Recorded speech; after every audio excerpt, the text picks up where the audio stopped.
Super Saravana stores.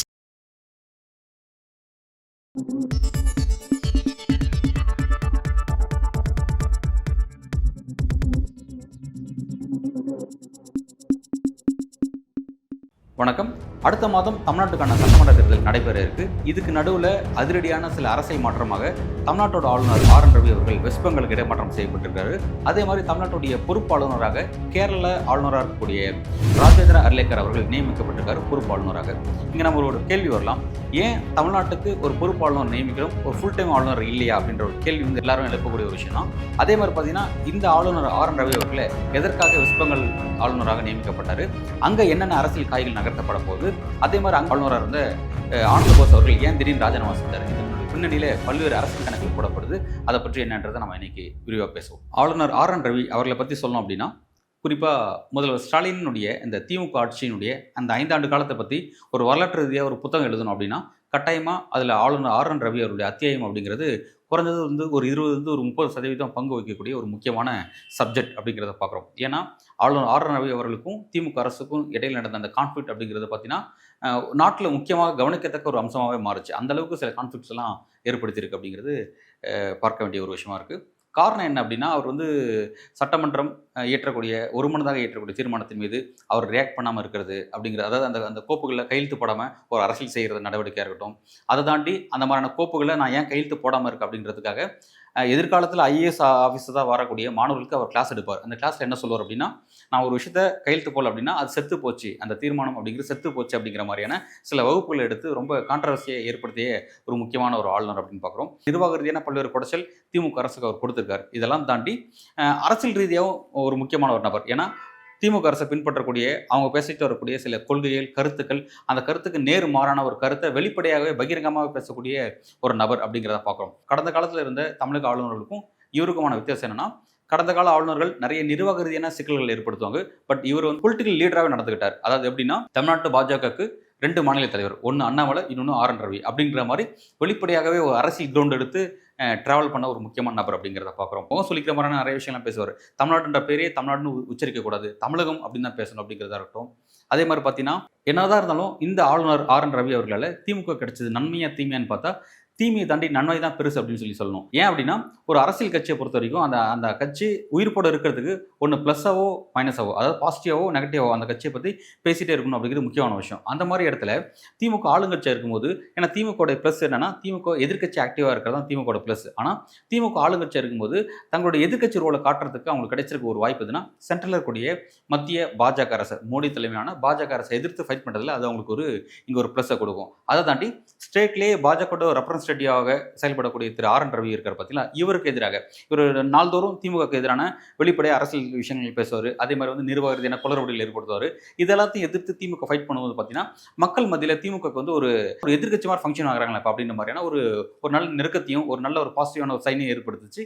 அந்த வகையில் பார்த்தீங்கன்னா, ஆளுநர் ஆர்.என். ரவி அவர்களால் திமுக அடைஞ்சது ஒரு மிகப்பெரிய கெயின் தான் சொல்லணும்.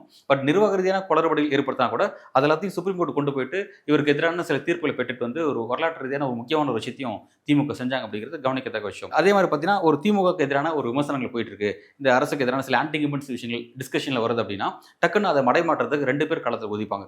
ஒன்று பாஜக தலைவர் அண்ணாமலை, இன்னொன்று ஆளுநர் ஆர்.என். ரவி. இவங்க 2 பேரும் உள்ள வரும்போது பார்த்தீங்கன்னா, இவங்க தான் டாக் ஆஃப் த சப்ஜெக்டாக மாறிடுவாங்க. திமுகவுடைய தவறுகளோ நிர்வாக ரீதியான குறைபாடுகளோ அதை பற்றி டிஸ்கஷன்ஸில் இருக்காது. அந்த மாதிரியான இடத்துல இந்த 2 பேரும் ஆற்றிய பங்கு அப்படிங்கிறது திமுகவுக்கு ரொம்ப முக்கியமான ஒரு பொலிட்டிக்கல் கெயின் கொடுத்துச்சு அப்படின்னு நம்ம சொல்லி ஆகணும். குறிப்பாக ஆளுநர் ஆர்.என். ரவி அவர்களை பற்றி நம்ம ஒட்டுமொத்தமாக சொல்லணும் அப்படின்னா, தமிழ்நாட்டில் இந்த 5 ஆண்டுகளில் அவரை பற்றி நம்ம நிறைய பேசிட்டோம். கிட்டத்தட்ட 2021 செப்டம்பர் மாதம் அந்த பதிவு ஏற்றிருப்பார். அப்புறம் இப்போ வரையும் பார்த்தீங்கன்னா அவரை பற்றி நிறைய விஷயங்கள் தொலைக்காட்சி வாதங்களை செஞ்சாச்சு, அரசியல் ரீதியாக அவரை பற்றி நிறைய விமர்சனம் பண்ணியாச்சு. அந்தளவுக்கு முக்கியமான விஷயம். பட் குறிப்பாக கோடிட்டு காட்ட வேண்டியது ரொம்ப முக்கியமான விஷயம் எது அப்படின்னு பார்த்தீங்கன்னா, சட்டமன்ற கூட்டத்தில் அவர் பண்ணுற அந்த விஷயங்கள் அதெல்லாம் கூட செகண்டரி. ஆனால் முக்கியமான விஷயம், நாட்டினுடைய உச்சநீதிமன்றத்தையே 2 முறை உச்சகட்ட கோபத்தை அடைய செஞ்ச ஒரு முக்கியமான நபர் யாருன்னா அது இவர் தான். இவர் ஒருத்தர்னால உச்சநீதிமன்றம் ரொம்ப எக்ஸ்ட்ரீம் லெவலில் கோவப்பட்டது, 2 முறை கோவப்பட்டிருக்காங்க. குறிப்பாக பார்த்தீங்கன்னா, சுப்ரீம் கோர்ட்டுக்குன்னு இருக்கக்கூடிய அந்த சுப்பீரியர் பவர் இருக்குது பார்த்தீங்களா, ஆர்டிகல் 142, அதாவது முழுமையான நீதியை பிறப்பிக்கக்கூடிய ஒரு ஆணை அப்படிங்கிற விஷயத்த இவருக்கு எதிராக 2 முறை பயன்படுத்தினாங்க அப்படிங்கிறது தான் ரொம்ப கோடிட்டு காட்ட வேண்டிய முக்கியமான விஷயம். மற்றதெல்லாம் பொலிட்டிக்கல் கிரவுண்டு, அரசியல் ரீதியாக பேசுவார், விமர்சனத்தை ஏற்படுத்துவார், நிர்வாக ரீதியான குறைபாடுகளை உண்டு பண்ணுவார், சட்டமன்றத்தில் அமைச்சரவை கொடுக்குறது ஒன்றா இருக்கும், அவர் படிக்கிறது ஒன்றா இருக்கும், இந்த மாதிரிலாம் விஷயங்கள்லாம் பண்ணுவார். ஆனால் உச்சநீதிமன்றத்தில் இவர் ஏற்படுத்திய இம்பாக்ட்ங்கிறது முக்கியமான விஷயம். அது என்ன அப்படின்னா, ஏற்கனவே நான் சொன்ன மாதிரி 142 பயன்படுத்தி பேரழிவான் விடுதலை, கிட்டத்தட்ட 30 ஆண்டுகளாக சிறையில் இருக்கக்கூடிய ராஜீவ்காந்தி கொலை குற்ற வழக்கில் சிறைப்படுத்தப்பட்ட பேரழிவானுடைய அந்த விடுதலை அப்படிங்கிறது முக்கியமான விஷயம். அன்றைக்கு இவருக்கு எதிராக சட்டமன்றத்தில் ஏற்கனவே தீர்மானம் நிறைவேற்றியாச்சு அவருடைய விடுதலைக்காக. ஆனால் அந்த விடுதலையில் இவர் கையெழுத்து போடாமல் அரசியல் செஞ்சுட்டு இருந்தார். அதை டீல் பண்ண சுப்ரீம் கோர்ட் என்ன பண்ணாங்க, தன்னோட சுப்பீரியர் பவரை பயன்படுத்தி 142 பயன்படுத்தி இவருக்கு எதிராக ஆளுநர் செய்ய வேண்டிய அதிகாரத்தை நாங்களே கொடுக்குறோம் அப்படின்ட்டு அந்த பேரழிவான விடுதலை செய்யக்கூடிய ஒரு தீர்ப்பை வழங்கினாங்க. அது அந்த புகழ்மிக்க தீர்ப்பை வழங்கிய முக்கியமான நீதிபதிகள் யார் அப்படின்னா, B.R. கவாய், போபண்ணா மற்றும் நாகேஸ்வராவை கொண்ட இந்த 3 பேர் கொண்ட பெஞ்ச் தான் இவருக்கு எதிராக 142 பயன்படுத்தினாங்க அப்படிங்கிறது முக்கியமான விஷயம். அது எப்போ நடந்தது அப்படின்னா, தமிழ்நாட்டில் இவர் ஆளுநராக இருந்தால் அந்த காலகட்டத்தில் நடந்தது. அதே மாதிரி இன்னொரு முறை 142 இவருக்கு எதிராக பயன்படுத்தினது அப்படிங்கிறது யாருமே மறந்திருக்க முடியாது அவ்வளோ சாதாரணமாக. என்ன அப்படின்னா, தமிழ்நாடு சட்டமன்றம் நிறைவேற்றி அனுப்பிய முக்கியமான ஒரு 10 மசோதாக்கள், அந்த 10 மசோதாக்கள் மீது உச்சநீதிமன்றத்துடைய நீதிபதி திரு பரிதிவாலா மற்றும் மகாதேவன் கொண்ட பெஞ்சு ஒரு புகழ்மிக்க தீர்ப்பு ஒன்று கொடுத்தாங்க. 142 அதை பயன்படுத்தி இனிமேல் இந்த மசோதாக்கள், நிலுவையில் இருக்கக்கூடிய இந்த மசோதாக்கள் எல்லாமே சட்டமாகுது அப்படின்ற மாதிரியான ஒரு புகழ்மிக்க தீர்ப்பை ஆளுநருக்கு எதிராக 142 பயன்படுத்தி திமுக அரசு போய் பெற்றுட்டு வந்தாங்க அப்படிங்கிறது முக்கியமான டைமென்ஷன். இந்த 2 விஷயமும் 142 அப்படிங்கிற ஒரு விஷயத்தை உச்சநீதிமன்றம் உச்சகட்ட டென்ஷன் ஆகி ஒரே ஒரு ஆளுநருக்கு எதிராக 2 முறை பயன்படுத்தியது யாருன்னா அது இவர் தான் அப்படிங்கிறது கவனிக்கத்தக்க ஒரு அம்சமாக பார்க்குறோம். தமிழ்நாடு, கேரளா, வெஸ்ட் பெங்கால் உள்ளிட்ட 5 மாநிலம் இப்போ எலெக்ஷன் சந்திக்க இருக்கிறாங்க. இப்போ இந்த நேரத்தில் தமிழ்நாட்டுக்கு ஆளுநரை மாற்றிட்டாங்க. R.N. ரவி அவர்களை மாற்றணும்னு சொல்லிட்டு கடந்த காலத்தில் திமுக பல நேரங்களில் கோரிக்கை வச்சாங்க. வெளிப்படையாகவே அந்த டிமாண்ட் பாஜக அரசுக்கு வச்சாங்க. குடியரசுத் தலைவர்கிட்ட வெளிப்படையாகவே அந்த ஒரு கோரிக்கை மனு கொடுத்தாங்க. அப்போல்லாம் மாற்றப்படாத இந்த ஆளுநர் அவர்கள் தற்போதைக்கு மாற்றப்பட்டிருக்குது அப்படிங்கிறது ஒரு ஆச்சரியமான விஷயம். இவர் ஏற்கனவே தமிழ்நாட்டில் 4 ஆண்டுகள் இருந்துட்டார். அதுக்கு முன்பு நாகாலாந்தில் 2 ஆண்டுகள் இருந்திருக்காரு. ஆல்மோஸ்ட் 6.5 ஆண்டுகளை ஒருவர் ஆளுநராகவே இருக்கார் அப்படின்னா அது இவர் தான். ஓகே, அப்படி இருக்கும்போது இப்போ வெஸ்ட் பெங்கால் போயிருக்காரு. அங்கே எவ்வளோ நாள் கண்டினியூ ஆக போகிறாங்கிறது தெரியல. இப்போ என்ன ஒரு விஷயம் அப்படின்னு நம்ம பார்க்குறோம் அப்படின்னா, வெஸ்ட் பெங்காலில் மம்தா பானர்ஜிக்கு குடைச்சல் கொடுத்த ஒரு ஆளுநர் யார் அப்படின்னா ஆனந்த போஸ் அப்படிங்கிறவர். அவர் திடீர்னு ராஜினாமா செய்கிறார். ராஜினாமா செஞ்சாரா, செய்ய வைக்கப்பட்டார் அப்படிங்கிறது செகண்டரி. ஏன்னா அவர் ரொம்ப முக்கியமான நபர். அவரும் அதே மாதிரி மாநில அரசுக்கு எதிராக எதிர்க்கட்சிகள் ஆளக்கூடிய மாநிலத்தில் ஆளுநர் மூலமாக ஒரு குடைச்சல் கொடுக்கக்கூடிய ஒரு போக்கை நீண்ட காலமாகவே மத்திய அரசில் யார் இருந்தாலும் செய்யக்கூடிய விஷயம் தான். அதை பாஜக ரொம்ப எக்ஸ்ட்ரீம் லெவலில் செய்கிறாங்க அப்படிங்கிறது நமக்கு தெரிஞ்ச விஷயம் தான். ஸோ ஆனந்த போஸுக்கு எதிரான விஷயம் என்ன நடந்துச்சுன்னா, இடையில ஆனந்த போஸ் சார்ந்து 2 செக்ஷுவல் கேஸ் வந்தது. அங்கே இருந்த ஒப்பந்த பணியாளர்கள்ட்ட பெண்கள்கிட்ட தப்பாக நடந்துட்டாங்க அப்படிங்கிற விஷயமா இருக்கட்டும். அதே மாதிரி அங்கே இருக்க நடன கலைஞர்கிட்ட ஆளுநர் ஆனந்த போஸ் ரொம்ப ஒரு செக்ஷுவல் ரீதியான ஒரு டிஸ்டர்பன்ஸ் ஏற்படுத்தினார் அப்படிங்கிற விஷயம் இதெல்லாம் பத்திரிகை செய்தியாக வெளியிருக்கு. அந்த மாதிரியான விஷயம் ஒன்று இருக்குது. இதன் காரணமாக அவர் அங்கே இருக்கக்கூடிய மாநில அரசோட சில அண்டர்ஸ்டாண்டிங் வந்துட்டார் அப்படிங்கிற மாதிரியான விஷயம் சொல்லப்பட்டுச்சு. அதனால தான் வெஸ்ட் பெங்காலை பொறுத்த வரைக்கும் அந்த யூனிவர்சிட்டிஸில் விசி அப்பாயின்மெண்ட்டில் எந்த விதமான கான்ட்ரவர்சியும் வராமதுக்கான காரணம் என்ன, அவங்க 2 பேரும் ஒரு சின்ன அண்டர்ஸ்டாண்டிங் ஏற்பட்டிருக்கு அப்படின்னு ஒரு விஷயம் சொல்லப்படுது. அது எந்த அளவுக்கு உண்மை அப்படிங்கிறது தெரியல. பட் அரசியல் வட்டாரத்தில் பேசப்படக்கூடிய ஒரு முக்கியமான டோன் தான். மேற்கு வங்கத்தில் ஆளுநராக இருந்த ஆனந்த் போஸ் மீது எப்படி பாலியல் குற்றச்சாட்டு தொடர்பான சர்ச்சை வெடித்ததோ அதே போல தமிழ்நாட்டில் ஆளுநராக இருந்த R.N. ரவி மீது விழுப்புரம் அருகே இருக்கக்கூடிய ஆரோவிலில் 350 கோடி ரூபாய் மதிப்புள்ள நிலம் தொடர்பான ஊழலில் அவரது பெயர் சிக்கியிருப்பதாக ஒரு சர்ச்சை வெடித்தது. இந்த 2 சர்ச்சைகளும் இந்த 2 ஆளுநர்களுக்கு பின்னணியில் ஒரு முக்கியமான காரணமாக பேசப்படுகிறது என்பதை ஒதுக்கி தள்ளவும் முடியாது என்பது இங்கு குறிப்பிடத்தக்கது. இப்போ அவரோட ராஜினாமா நடந்துருச்சு. ராஜினாமா செஞ்சதுக்கு அப்புறம் என்னன்னா, இப்போ ஆளுநர் R.N. ரவி அவர்கள் அங்கே போயிருக்காரு. ஆளுநர் R.N. ரவி ஆளும் கட்சிகளுக்கு எந்த அளவுக்கு இடைஞ்சல் கொடுப்பாரு, ஒரு மாநிலத்தில் அவர் ஒரு சூப்பர் சிஎமாக செயல்படக்கூடிய நபர் அப்படிங்கிறது நம்ம நல்லா பார்த்துட்டோம். இப்போ இவர் மூலமாக வெஸ்ட் பெங்காலில் மம்தா பானர்ஜி கவர்மெண்ட்டுக்கு ஒரு பெரிய குடைச்சல் கொடுக்கலாம்னு நினைச்சிட்டு இருக்காங்க. வெஸ்ட் பெங்காலை பொறுத்த வரைக்கும் ஆல்ரெடி மம்தா பானர்ஜிக்கு நிறைய பிரச்சனை போயிட்டு இருக்கு. ஒரு பக்கம் ஆளுநருடைய பிரச்சனை, இன்னொரு பக்கம் அங்கே இருக்கக்கூடிய தேர்தல் ஆணையம் பிரச்சனை, அதே மாதிரி அங்கே இருக்கக்கூடிய எதிர்க்கட்சி அது 3ஆம் முனை பிரச்சனை அப்படின்ற மாதிரி மும்முனை தாக்குதலை மம்தா பானர்ஜி சமாளிச்சிட்டு இருக்காங்க. ஸோ இப்போ அந்த இடத்துல என்னன்னா ஆனந்த போஸை ரீப்ளேஸ் பண்ணிட்டு அங்கே ஆளுநர் R.N. ரவி அப்பாயின்மெண்ட் பண்ணுறாங்க. அது மூலமாக என்ன விஷயம் அங்கே போயிட்டு இருக்குன்னா, ஆல்ரெடி அங்கே அந்த SIR பிரச்சனை பெரிய அளவில் போயிட்டு இருக்கு. SIR சார்ந்த பிரச்சனையில் நீக்கப்பட்டவங்க சேர்க்கப்பட்டவங்க அப்படிங்கிற விஷயத்தில் இன்னும் ஒரு கிளாரிட்டி கிடைக்காம போயிட்டு இருக்கு. நீக்கப்பட்ட எல்லாருமே சேர்க்கப்படணும் அப்படிங்கிறது மம்தா பானர்ஜியோட ஒரு பெரிய கோரிக்கையாக இருக்குது. அதுக்காக சுப்ரீம் கோர்ட்டில் டேரெக்டாக அவங்க அட்வொகேட்டாகவே ஆஜரானாங்க அப்படிங்கிறத நம்ம பார்த்தோம். நேராக போய் அவங்களுடைய இஷ்யூஸை அவங்களே ஆர்கியூ பண்ணாங்க அப்படிங்கிறத நம்ம பார்த்தோம். அந்தளவுக்கு ஒரு முக்கியமான சப்ஜெக்ட். அப்போ அந்த இடத்துல பார்த்தீங்கன்னா சுப்ரீம் கோர்ட் ஒரு முக்கியமான ஒரு தீர்ப்பை கொடுத்துருக்காங்க. எந்த ஸ்டேட்லையுமே இல்லாத வகையில். என்னன்னா, அது இந்திய வரலாற்றில் இதான் ஃபர்ஸ்ட் டைம் இருக்கும்னு நான் நினைக்கிறேன்.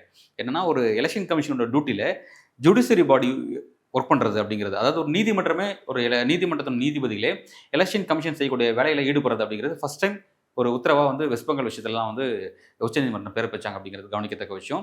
அங்கே என்ன நடந்துச்சு அப்படின்னா, அந்த சர்ச்சை எலெக்ஷன் கமிஷனுக்கும் ஸ்டேட் கவர்மெண்ட்டுக்கும் இடையில பிரச்சனை போயிட்டு இருக்கு. இந்த எஸ்ஆர் ஆக்டிவிட்டியை சரியாக செய்ய முடியல அப்படிங்கிறதுனால அதை மானிட்டர் பண்ணுறதுக்காக டைரெக்டாக உச்சநீதிமன்றம் வெஸ்ட் பெங்காலோடைய ஹைகோர்ட்டுக்கு ஒரு உத்தரவு பிறப்பிக்கிறாங்க.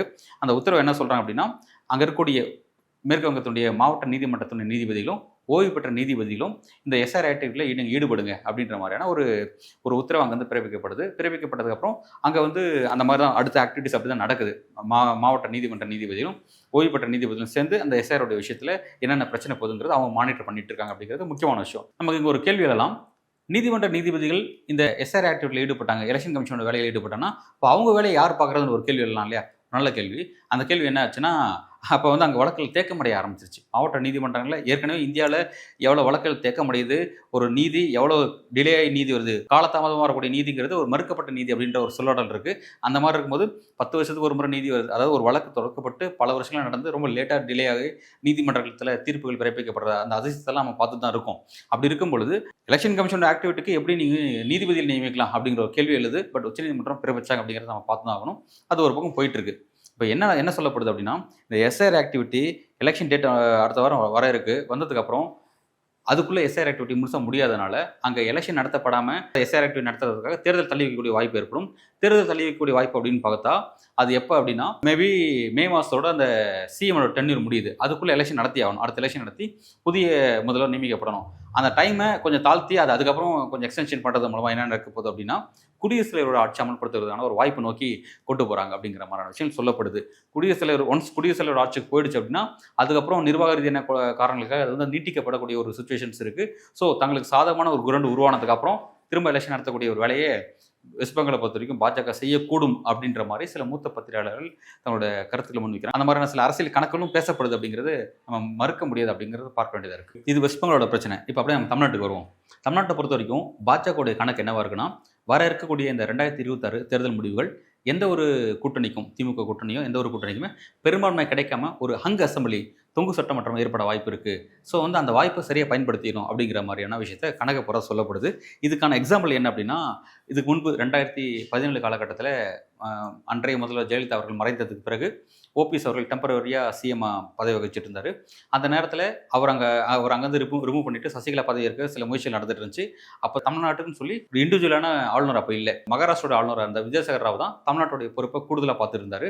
ஸோ அவர் என்னன்னா சசிகலாவுக்கும் அப்பாயின்மெண்ட்ஸ் கொடுக்காம கொண்டு போயிட்டு இருந்தார். அதே மாதிரி எதிர்கட்சிக்குமான அப்பாயின்மெண்ட்ஸ் கொடுக்கல. எதிர்கட்சி வந்து ஃப்ளோர் டெஸ்ட் கேட்பாங்க அப்படிங்கிறனால அந்த அப்பாயின்மெண்ட்ஸ் கொடுக்காம கொண்டு போயிட்டு இருந்தாங்க. அப்புறம் ஒரு கட்டத்துக்கு அப்புறம் என்னாச்சுன்னா, சசிகலா சிறைக்கு போனதுக்கப்புறம் தான் வந்து இபிஎஸ் அவரோட இந்த பிரச்சனை சரி பண்ணி ஒரு ஃபுல் டைம் கவர்மெண்ட் போகிறதுக்கான ஒரு வாய்ப்பு ஏற்படுத்தினாங்க அப்படிங்கிறத நம்ம பார்த்தோம். ஸோ அந்த மாதிரியான ஒரு வாய்ப்பு இந்த முறை பயன்படுத்தணும் அப்படிங்கிறனால இந்த முறை அவங்க எப்படி கனெக்ட் பண்ணுறாங்கன்னா, 2006 சட்டமன்ற தேர்தலில், அதாவது விஜயகாந்த் அவர்கள் அரசியல் என்ட்ரி வந்ததுக்கப்புறம் அன்றைக்கி திமுக மெஜாரிட்டி இல்லாமல் போச்சு பார்த்தீங்களா, 96 சீட்ஸ் வந்தாங்க பார்த்தீங்களா, அந்த மாதிரியான ஒரு வாய்ப்பு இப்போ விஜயோட அரசியல் வருகைக்கு பிறகு திமுக கிடைக்காம போகும் அப்படிங்கிற மாதிரியான சில ஒரு ப்ரெடிக்ஷன் அவங்களுக்கு இருக்குது.